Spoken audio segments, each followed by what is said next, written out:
Okay, so if we start from this vision of FEniCS, which is on the homepage, of generality, efficiency, simplicity in the math, the implementation, and the application-wise. This is what we try to do then in the Unicorn project, but for an isolated piece of science, continuum mechanics, or an isolated piece of continuum mechanics as well, but a fairly big chunk to talk about at least.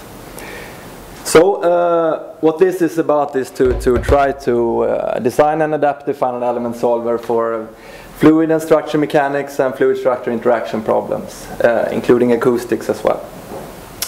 And the people working with that is, we have 6 people in the audience here I think, and there's also some previous contributions from master thesis projects in our group.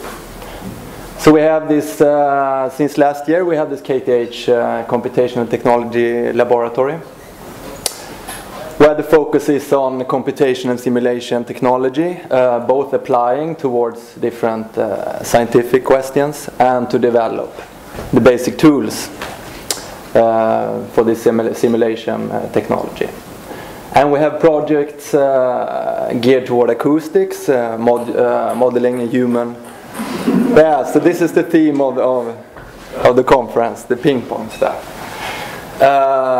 So we want to understand how people fly in airplanes, and how animals and insects fly, and also how voice production in terms of a mechanical system and biomedical problems is also something we work with. Okay, so what are the some basic challenges in fluid mechanics that we have to address? It's mathematics wise, it's the basic equations. So we know that we don't have this general theory for existence and uniqueness of solutions. We know that a solution is typically non-unique, and we have exponential growth in perturbations for different solutions. We have effects of compressibility, acoustics, and free surfaces. And when we want to compute solution, the problem is that we cannot resolve all the scales. Either because the solution, well, we have boundary layers, near solid boundaries, we have turbulence, and we have shocks. Another part of chunk of challenges concerns fluid structure interaction. Here, one big problem is the robustness of these methods. Typically we have the field that has developed from fluid mechanics and solid mechanics developing their own tools, which are now merged by different coupling software and methods, and these suffer in general from robustness issues. So this is something we need to address as well. And computationally, this can involve deforming meshes, and for all these problems we want to deal with the error analysis problem as well. Okay, so the challenge that we face here is to find one model and one discretization with one implementation to cover a broad spectrum of problems. To be able to do multiphysics and to rely on one common platform for a big area of science. So we want to deal with high-low Mach numbers, turbulence, boundary layers, acoustics, and fluid structure interaction problems. And we want to be able to consider large problems, complex and deforming geometries, and we want to do this with adaptive methods and parallel algorithms. So these relies on a few key ideas then. So one is the unified continuum concept, or a monolithic approach to fluid structure interaction problems. So we basically consider fluid structure interaction problems as a multi-phase problem. So instead of having one framework and set of tools for the fluid domain and one for the solid domain and connect these two, we formulate the problem as a unified continuum. So we write everything as one continuum, and then the only difference sits here on the right hand side in terms of the constitutive laws.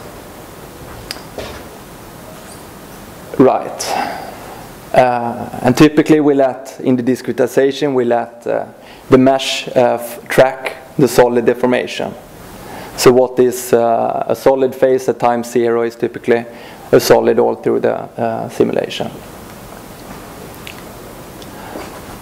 And we can discretize this with a unified, with the general method, which is basically a standard Galerking plus a streamline diffusion type convective stabilization and a shock capturing term.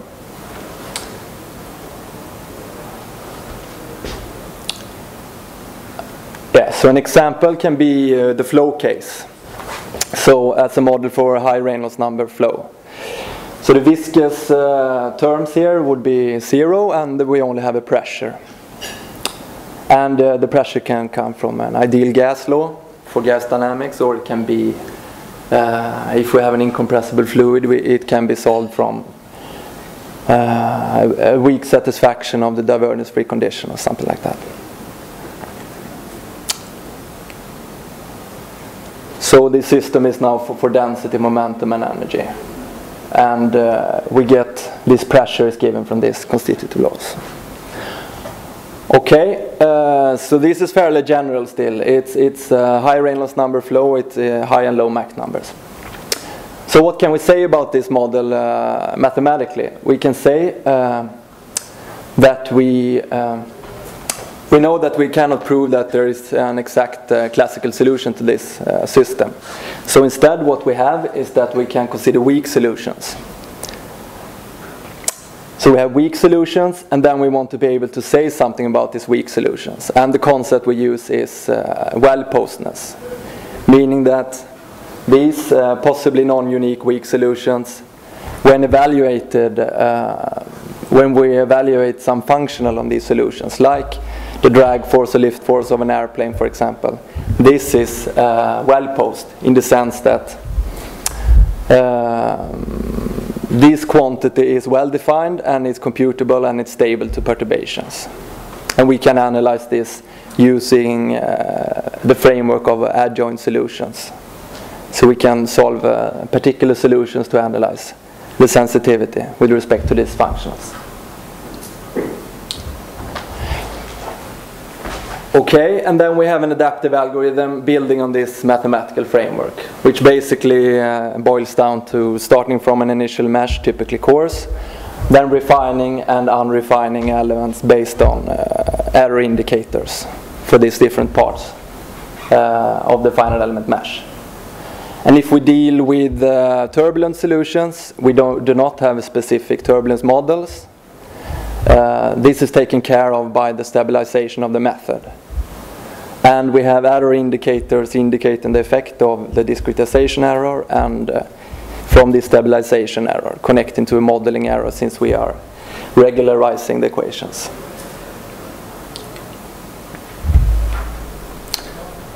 And another key point is boundary conditions. If we have a laminar flow with a laminar boundary layer, then we simply resolve the boundary layer by putting more mesh points, increase the density of mesh points near the boundary. But if there is a turbulent boundary layer, we cannot afford this. The layers are very thin and it's lots of isotropic degrees of freedom. So what we do then is to not resolve in the boundary layer, but to model the effect of the boundary layer as a friction or skin friction, which can be measured in experiments. And in particular, we can analyze the solution, the sensitivity of the solution with respect to this friction parameter. So if there is a practical problem, we could investigate how the solution changes if we change this friction parameter as a sensitivity study. Okay, so this is implemented now in this FEniCS project Unicorn.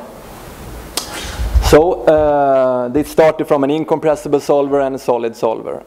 And today this is merged into a fluid structure interaction solver. And we have added a compressible solver, which we can use for high Mach numbers and low Mach numbers. So the idea is now to merge this together in a fluid structure interaction framework. And then there will be only one solver left. So this depends on Fiat and FFC and Dolphin. And we use an Ale discretization with the moving mesh, as I said. So the mesh tracks the solid deformation. And we use mesh smoothing techniques and adaptation, which depends on the MudLib package. So Johan Jansson will talk about this tomorrow more. And we have this type of friction boundary condition, modeling a turbulent boundary layer. We have coarsening also using this MudLib package. And the compressible solver is developed by Murtaza Nazarov, so he's going to talk about that today. And the parallel issues we also leave to Niklas Jansson, which will talk about that tomorrow.